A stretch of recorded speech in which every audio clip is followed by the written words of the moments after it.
자, 우리 교리강의 49번째 시간입니다. 교리강의 49번째 종교 1과의 종교의 기원, 세 번째 종교의 기원에서 12번째 시간입니다. 인간이 어찌 하나님과 같겠나 라고 하는 것입니다. 그래서 인간의 어떤 삶을, 인간의 어떤 뭐라 그럴까요? 생태를 규정하는 그런 시간을 갖도록 하겠습니다. 욥기서 4장 17절입니다. 욥기서 4장 17절 우리 같이 한 목소리로 봉독합니다. 인생이 어찌 하나님보다 의롭겠느냐? 사람이 어찌 그 창조하신 이보다 성결하겠느냐? 아멘. 자, 오늘 우리는 제1과 종교에서 세 번째 종교의 기원, 그 중에 이제 마지막에서 세 번째죠. 14번 시간이 있는데 12번째 시간입니다. 인간이 하나님과 어떻게 같겠나 라고 하는 것입니다. 그래서 퀴즈 4번, 사람이 종교를 갖고자 할 때 그 대상이 사람보다 어떠해야 할까? 우리 신앙의 대상, 다시 말하면 우리는 하나님을 믿죠. 그 하나님이 도대체 어떠한 성품, 어떠한 습성을 가지고 있어야 되느냐라고 묻는 겁니다. 거기에 대한 오늘 우리 인간의 모습에서는 참 종교가 어떤 것이겠나라고 하는 그런 질문도 되겠습니다. 종교의 대상인 하나님은 절대로 사람보다 의롭고 성결해야 하나니 결코 흠이나 죄가 허리만큼도 있어서는 안 된다 라고 하는 것, 이건 절대적인 것입니다. 그래서 하나님은 의로워야 된다, 그리고 깨끗해야 된다, 성결해야 된다 라고 하는 것입니다. 그리고 이제 여기에서는 말씀드리지 않았지만 전지전능하신 큰 능력을 가지고 계셔야 된다, 이런 뜻입니다. 그래서 인간처럼 수시로 변하는 아침 조석변이 같은 그러한 생태는 되어서는 안 돼요. 그런 생태를 가지면 조석변이 같은 아침과 저녁이 다르는 그러한 생태를 가졌다면 그는 뭐한다? 신앙의 대상으로서 삼을 수가 없다라고 하는 그런 의미입니다. 그래서 과연 우리가 세상에서 종교라고 하는 것들 속에서, 종교라고 하는 것들의 그 모든 그 신들의 어떠한 특성을 보면 여러분들이 옳고 그런 것을 좀 판단했으면 좋겠습니다. 그럼에도 불구하고 사람들은 결코 신들 중에서 많은 어떠한 흠이나 그리고 또 실수, 잘못들이 있음에도 불구하고 신이니까 그리고 넘어가는 일들이 너무 많습니다. 너무 많습니다. 우리가 세상에 보는 그런 어떤 신들의 모습, 여러분들이 한번 생각을 해보시기 바랍니다. 자, 다시 말하면 첫째로 우리의 신으로서, 종교적인 신으로서 우리가 대상을, 믿을 만한 대상을 삼을 수 있다라고 한다면 첫째는 뭡니까? 믿을 수 있어야 한다라는 겁니다. 믿을 수 있어야 된다. 이걸 다른 반대말로 한다면 그 상대가 헛소리만 하는 성품, 신이라고 하는데 계속 헛소리만 하고 아침에 이런 말 했다, 저녁에 저런 말 했다, 거짓말을 밥 먹듯이 하는 그런 어떠한 속성이라던가, 또한 흉측한 성품으로 인해서 자기 사람들에게 폭력적이고 강압적이라든가 막 윽박지르고 막 그런 어떤 종류라든가, 과연 그렇다면 그런 신들에게 누가 따르겠나? 과연 누가 그를 믿을 수 있겠나? 그러면 그런 신을 따르는 사람을 옳은 사람이라고, 또 그 옳은 선택이라고 할 수 있겠나? 라고 하는 것입니다. 근데 사람들은 이런 걸 생각하지 않습니다. 절대로 생각하지 않습니다. 그저 자기 마음의 감정에, 그냥 그 한순간의 어떤 감정에 따라서 신을 믿고 따르는 그런 경우가 너무 많습니다. 오늘날 시대가 바로 그렇습니다. 그래서 오늘날에는 이런 흉악한 자들을 더욱 선망하도록, 더욱 추앙하도록 하는 이런 선동에 휩쓸리는 시대고, 하나님의 그 거룩함이 거절되는 이런 시대이기 때문에 감히 사람의 성품을 이렇다 저렇다 단정할 수 없는 그런 시대이기는 하죠. 그래서 윤리적으로도 우리가 아까 말씀을 드렸습니다. 윤리적으로도 우리가 그 신을, 다시 말해 우리 신앙의 주체를 잘 살펴봐야 된다. 의롭고 성결해야 되고 믿을만 해야 된다. 쉽게 말하면 뭐 이만희, 신천지 이만희 아는 사람들은 다 잘하니까 그러겠지만, 그러나 그걸 인정하지 않는 사람들이, 거기에 수없이 많은 사람들이 거기에 휩쓸리잖아요. 신앙 윤리적으로도 옳지 않죠. 남의 아내를 빼앗아다가 자기 아내를 삼고 자기 아내를 삼았던 그 사람도 이제 신천지에서 이탈을 해가지고 내가 잘못됐다, 잘못된 선택이고 신천지는 잘못됐다라고 이렇게 선언하는 그런 상황이기도 하고 말이죠. 윤리적으로 잘못된 그런 어떤 모습을 우리가 잘 이해할 수 있어야 됩니다. 자, 온전한 인격을 가진 자라고 한다면 절대로 이러한 성품을 추앙할 리가 없죠. 올바르지 않는 그런 걸 추앙할 리가 없죠. 올바른 인격을 가진 자라고 한다면. 근데 왜 그렇게 거기에 휩쓸립니까? 그들의 인격을 제대로 사용하지 못했기 때문이다 라고 저는 그렇게 봅니다. 다시 말하면 오늘은 이것이 옳다고 했다가 내일이 되면 또다시 그 말을 번복하고 이것이 틀리고 저것이 옳다라고 했다고 한다면 시쳇말로 하면 어느 장단에 춤을 춰야 하는가 라는 그러한 말이 우리말에 있죠. 그런 상황을 스스로가 스스럼 없이 그런 상황을 연출시키고 또 자주 거짓말을 하는 그런 연출하는 그런 성품이라고 한다면 누가 그를 믿어야 되겠나요? 근데 그걸 믿고 있는 이 시대가 참 희한하죠.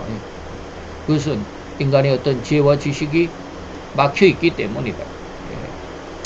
자, 이번 질문의 요지가 바로 그것입니다. 진정한 종교라고 한다면 우리가 우리의 생명을 맡길 수도 있을 정도로 상대가 믿음직해야 한다라는 것이 전제되어야 됩니다. 그래서 우리는 그 말을 뭐라고 그래요? 믿었다라는 이 말을 합니다. 믿었다라는 단어의 사전적인 의미를 제가 찾아봤습니다. 그랬더니 믿음성이 있다, 믿음직하다라는 의미였습니다. 또는 믿음이 가는 데가 있다라는 그런 형용사다.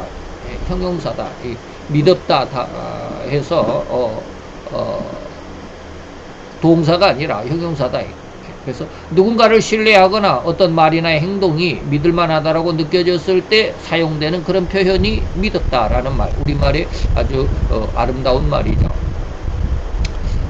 그건 나의 어떠한 상황에 따라서 내가 어떠한 상황, 어떠한 입장인지에 따라서 상대방, 다시 말하면 우리 그 신, 종교, 우리 믿음의 대상인 그 신의 입장이 바뀌거나 목적이 바뀌는 것이 아니라 내가 어떠한 상황에 있다 할지라도 내가 의에 있든지 아니면 최악의 상황에서 교도소에 갇혀있는 사형수의 상황이라 할지라도 내 믿음의 상대, 내 신앙의 상대, 신앙의 상대는 절대로 나를 사랑한다라는 그 말에 허점이나 변함이 없어야만 그를 믿을만하다라고 하지 않겠나 이 말입니다. 이것을 잘 이해할 수 있어야 합니다. 그래서 3일상 15장 29절에 보니까 이스라엘의 지존자는 거짓이나 변개함이 없다. 한번 사랑한다 하셨으면 끝까지 사랑한다. 단지 내가 하나님의 그 구원 안에서 떠나는 것은 뭐요? 내가 떠나는 것이지 하나님이 나를 버리신 것이 아니다. 내가 떠날 때 하나님은 나를 꼭 붙잡고 있다며, 오른손으로 그냥 꽉 붙잡고 있다며, 그래도 그것을 떠나는 사람들이 아주 많습니다. 이것은 여러분들에게 늘 이야기를 하지만 그것은 자기 죄성 때문에 그렇습니다. 하나님을 거역하고 믿지 않는 자기 나름대로의 신앙 때문에 그렇습니다. 뭐 이런 것까지 다 지금 자세하게 말씀드릴 시간은 없지만, 그래서 하나님은 거짓이나 변개함이 없다. 그래서 하나님은 결코 변개치 않으시는 분이시기 때문에 우리는 그를 믿을 만하다. 그런데 이제 이러한 하나님의 성품을 우리는 뭐 칼빈주의 그런데 알미니안 성품에서는 뭐라고 그럽니까?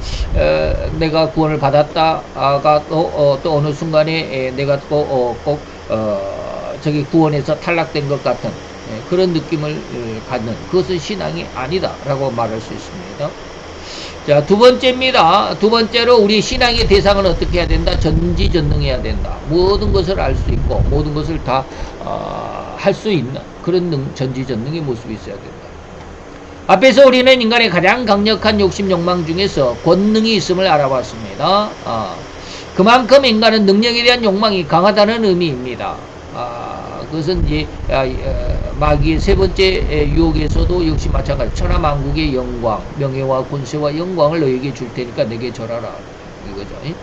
바로 이러한 약점, 인간에게 바로 이러한 약점을 악용한 마귀는 일시적일 뿐인 그의 능력으로, 일시적인 능력이죠. 온 인류를 완벽하게 장악한 것이다. 이 말을 이해할 수 있어야 되고 믿을 수가 있어야 됩니다. 거디는 전능하신 하나님을 흉내내려는 마귀의 장난일 뿐인데 그는 자기에게 경배하는 자에게 이 세상의 권능을 나눠주겠나라고 선전하였고 온 인류는 이 유혹에서 자유로운 자가 없을 뿐이다. 절대로 이 유혹에서 자유로운 자는 단 한 사람도 없습니다. 아무리 약한 사람이라 아무리 천한 사람이라도 자기의 어떤 그 권세는 가지고 있습니다. 누가 자기를 멸시하거나 그러면 굉장히 화를 내죠. 그런 쪽의 모습이 다 그런 권세를 사랑하는 인간의 어떤 죄성의 모습이다 라고 하는 겁니다. 자, 그러나 우리가 믿는 삼위일체 하나님은 절대로 전능하신 분이십니다. 그는 전지하실 뿐만 아니라 전능하신 하나님이시라는 것입니다. 이런 분이셔야 우리가 우리 신앙의 대상으로 삼을 수 있지 않겠나 이 말이죠. 힘없는 것, 우리 나보다 더 약한 그 무엇인가를 내가 믿는 것은 좀 바보스러운 것 같죠. 세상에 그런 사람은 전혀 없다라고 할 수도 있습니다.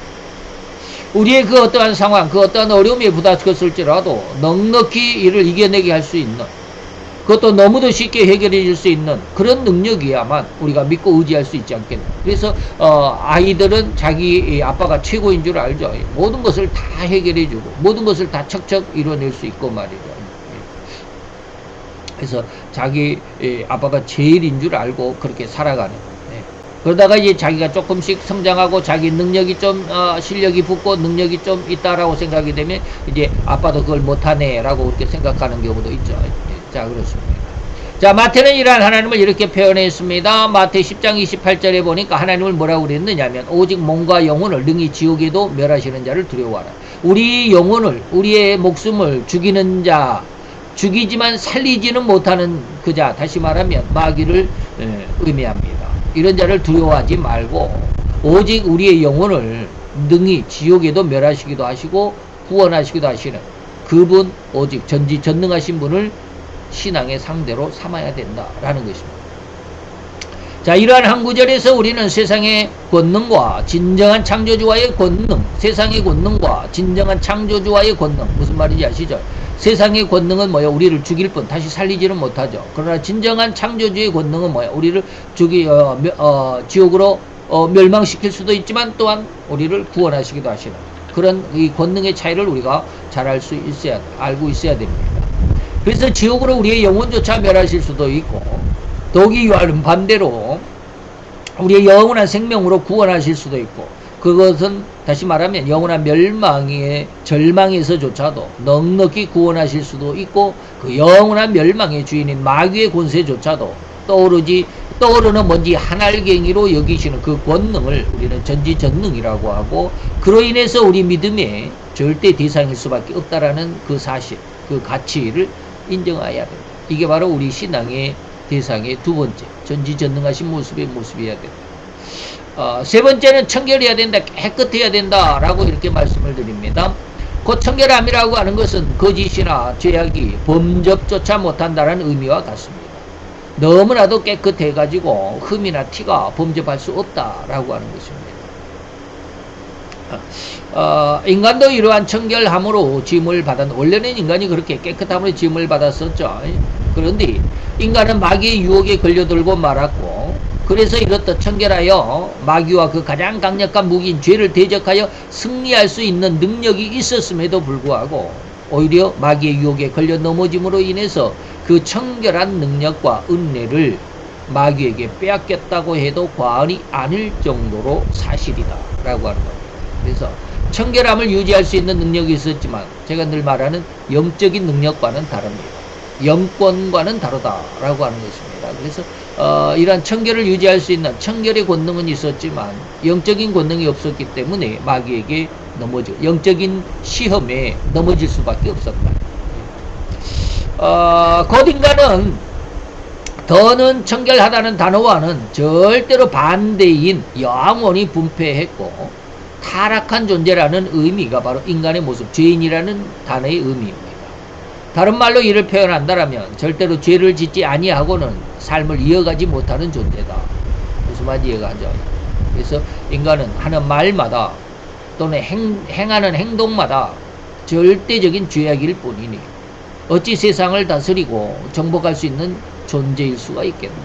그래서 이걸 우리가 아무리 우리가 신앙 가운데 있다 할지라도 우리가 하는 말마다 하는 행동마다 죄악이라는 것이 보여지고 자기 스스로가 보여지고 그것을 느껴볼 수 있어야 됩니다. 근데 이것을 보지 못하는 사람들이 거의 태반입니다. 그래서 예수님이 마지막 때 내가 믿음을 보겠느냐라고 말씀하신 것입니다. 예수님이 재림할 때 진정한 믿음, 세상에 믿는 사람들이 얼마나 많은지 모릅니다. 거의 한 4분의 1이나 4분의 1 정도 된다고 그러죠. 지금 80억, 85억 정도 된다고 그러는데, 한 20억 정도가 예수 믿는 사람이니까 4분의 1 거의 가깝습니다. 그렇게 많은 사람들이 예수를 믿는데, 예수님이 그걸 몰라가지고 내가 재림할 때 믿는 자를 찾아보기가 힘들다라고 말씀하셨겠나, 이 말이에요. 우리는 우리의 자기 자신의 믿음, 자기 자신의 신앙에 전부 다 속고 있다.